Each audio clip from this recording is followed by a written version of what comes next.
ఇప్పుడు హెడ్లైన్ చూద్దాం. Indian origin Subramaniam Subbu వేదం యుఎస్లో 43 సంవత్సరాలు తప్పుగా జైల్లో ఉన్నాడు. ఎగ్జోనరేషన్ అయిన తర్వాత కూడా డిపోర్టేషన్ థ్రెట్ ఫేస్ చేస్తున్నాడు. సుబ్రమణ్యం సుబ్బు వేదం 64 ఇయర్స్ వయసున్న ఇండియన్ ఆరిజిన్ వ్యక్తి. పెన్సిల్వేనియా జైల్లో 40 ఏళ్లు కంటే ఎక్కువ సమయం గడిపాక చివరికి ఫ్రీ అయ్యాడు. ఆయన మీద ఉన్న మర్డర్ కేసులో కోర్టు తన ఇన్నోసెన్స్ని ఫైనలీ రికగ్నైజ్ చేసింది. కానీ రిలీజ్ అయ్యాక కొన్ని నిమిషాల్లోనే ఐసీఈ అఫీషియల్స్ ఆయనని డీటెన్షన్లోకి తీసుకున్నారు. డికేట్స్ ఓల్డ్ డిపోర్టేషన్ ఆర్డర్ని రీజన్గా చెప్తూ ఈ ఇన్సిడెంట్ క్రిమినల్ జస్టిస్ మరియు ఇమిగ్రేషన్ సిస్టమ్స్ మధ్య ఉన్న కోఆర్డినేషన్లో సీరియస్ గ్యాప్స్ని చూపిస్తుందని ఎక్స్పర్ట్స్ చెప్తున్నారు. ఆయన డికేట్స్ తర్వాత దొరికిన ఫ్రీడమ్ మళ్ళీ క్వశ్చన్ మార్క్లో పడిందని చాలామంది కామెంట్ చేస్తున్నారు. సుబ్రమణ్యం వేదంని 1983లో పెన్సిల్వేనియా కోర్ట్ 1980లో జరిగిన 19-year-old థామస్ కెన్సర్ మర్డర్ కేసులో గిల్టీ అని డిక్లేర్ చేసింది. ఆ కేసులో ఎవిడెన్స్ అంటే మోస్ట్లీ సర్కమ్స్టాన్షియల్ అంటే డైరెక్ట్ ప్రూఫ్ లేదు. 0.25 calibre hand gun purchase record మాత్రమే బేస్గా తీసుకున్నారు. కానీ యాక్చువల్ వెపన్ నెవర్ రికవర్డ్. వేదం తనని ఇన్నోసెంట్ అని 43 ఇయర్స్ వరకు కంటిన్యూస్గా చెప్తూ వచ్చాడు. లేటర్ 2022లో పెన్సిల్వేనియా ఇన్నోసెన్స్ ప్రాజెక్ట్ చేసిన రివ్యూలో షాకింగ్ ఫ్యాక్ట్స్ బయటికి వచ్చాయి. FBI బ్యాలిస్టిక్ రిపోర్ట్ ప్రకారం కెన్సర్ స్కల్లో కనిపించిన బుల్లెట్ 0.25 క్యాలిబర్కి మ్యాచ్ కాలేదు. ఆ సప్రెస్డ్ ఎవిడెన్స్ వల్ల కోర్ట్ 2025 ఆగస్టులో కన్విక్షన్ని ఓవర్టర్న్ చేసింది. కానీ ఫ్రీడమ్ ఒక్క మంత్ కూడా ఎంజాయ్ చేయకముందే అక్టోబర్ 3, 2025న ఐసీఈ ఆఫీసర్స్ ఇమీడియట్గా వేదంని డిటైన్ చేశారు. రీజన్ ఏంటి అంటే 1988లో ఉన్న ఓల్డ్ డిపోర్టేషన్ ఆర్డర్ అది తన previous drug related conviction base మీద ఇష్యూ చేసినదని అఫీషియల్స్ చెప్పారు. సుబ్రమణ్యం వేదం ఇండియా నుంచి జస్ట్ 9 months ఏజ్లో యునైటెడ్ స్టేట్స్కి వెళ్ళిన వాడు. ఇప్పటి వరకు మోర్ దాన్ 6 decadesగా అక్కడే ఉంటున్నాడు. ఆయన జీవితం ఇప్పుడు ఒక స్ట్రాంగ్ రిమైండర్ లాగా నిలిచింది. ఈవెన్ లాంగ్ టైమ్ రెసిడెంట్స్ కూడా యుఎస్ జస్టిస్ సిస్టంలో ఉన్న లూప్ హోల్స్ వల్ల లైఫ్ చేంజింగ్ కాన్సిక్వెన్సెస్ ఫేస్ చేయాల్సి వస్తుందని. ఆయన రాంగ్ఫుల్ కన్విక్షన్ మరియు లాటర్ ఎగ్జోనరేషన్ క్రిమినల్ జస్టిస్ సిస్టంలో డీప్ ఫ్లాస్ని బయట పెట్టాయి.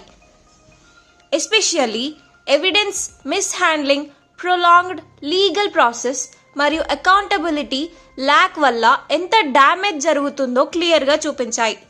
ఫ్రీడమ్ వచ్చిన తర్వాత కూడా వేదంకి రిలీఫ్ లాస్టింగ్ అవ్వలేదు. ఐసీఈ అఫీషియల్స్ ఇమీడియట్గా ఆయనని డీటైన్ చేసి డికేట్స్ ఓల్డ్ డిపోర్టేషన్ ఆర్డర్ని యాక్టివేట్ చేశారు. ఈ ఇన్సిడెంట్స్తో యుఎస్ ఇమిగ్రేషన్ ఎన్ఫోర్స్మెంట్ పాలసీస్ గురించి సీరియస్ క్వశ్చన్స్ రేజ్ అయ్యాయి. ఎస్పెషల్లీ రాంగ్ఫుల్ ఇంప్రిజన్మెంట్ విక్టిమ్స్ని కంపాషన్ మరియు జస్టిస్ ప్రిన్సిపల్స్ మీద బేస్ చేసి హ్యాండిల్ చేసుకుంటున్నారా లేక టెక్నికల్ రూల్స్ని స్ట్రిక్ట్గా ఫాలో చేస్తున్నారా అనే విషయంలో ఐసీఈ తరపు నుండి స్టేట్మెంట్ ప్రకారం సుబ్రమణ్యం వేదం డిటెన్షన్ ఒక లెగసీ డిపోర్టేషన్ ఆర్డర్ మీద ఆధారపడి ఉంది. ఇది 1980sలో ఇష్యూ చేసిన old order and even after his exoneration వ్యాలిడ్గా కన్సిడర్ చేస్తున్నారు.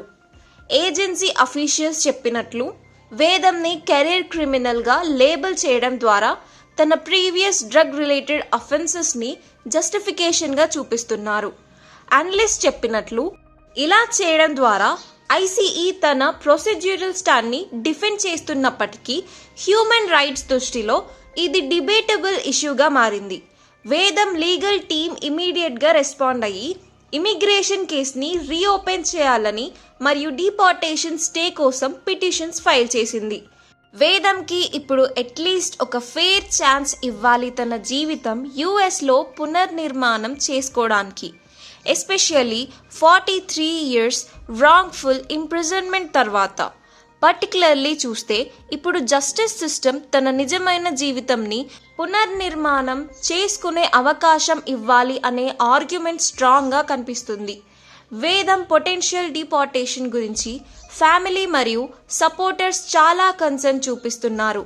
ఎందుకంటే వేదంకి ఇండియాతో ఆల్మోస్ట్ ఏమీ పర్సనల్ కనెక్షన్ లేదు. అతను ఇండియా వదిలి కేవలం 9 months వయసులో వెళ్ళిపోయాడు.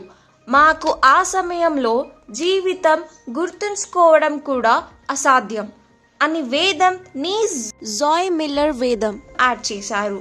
ఫ్యామిలీ ఆర్గ్యుమెంట్ ఏంటి అంటే కంట్రీకి డిపోర్ట్ చేస్తే వేదం ఆల్రెడీ ఫేస్ చేసిన ఇన్జస్టిస్ ఇంకా ఎక్స్టెండ్ అవుతుంది.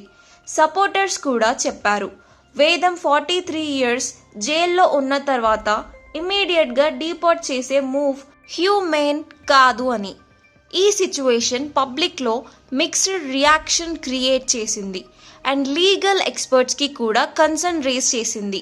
సుబ్రహ్మణ్యం వేదం కేస్ క్రిమినల్ జస్టిస్ మరియు ఇమిగ్రేషన్ ఎన్ఫోర్స్మెంట్ మధ్య ఉన్న కాంప్లెక్సిటీస్ మరియు పొటెన్షియల్ ఇంజస్టిసెస్ని క్లియర్గా హైలైట్ చేస్తుంది.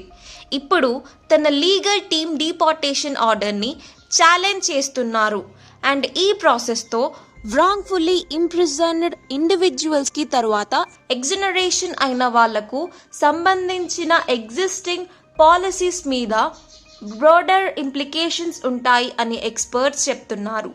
ఈ కేస్ పబ్లిక్ అవేర్నెస్ పెంచడంతో పాటు రాంగ్ఫుల్ కన్విక్షన్స్ తర్వాత ఇమిగ్రేషన్ ఎన్ఫోర్స్మెంట్లో ఎగ్జిస్టింగ్ ప్రాక్టీసెస్ని రీథింక్ చేయడానికి కూడా ఆపర్చునిటీ క్రియేట్ అవ్వచ్చు. మనం చూడాలి ఈ లీగల్ బ్యాటిల్ ఎలా డెవలప్ అవుతుందో మరియు వేదంకి ఫెయిర్ ఛాన్స్ ఇవ్వడంలో ఫైనల్ అవుట్కమ్ ఏంటి అని.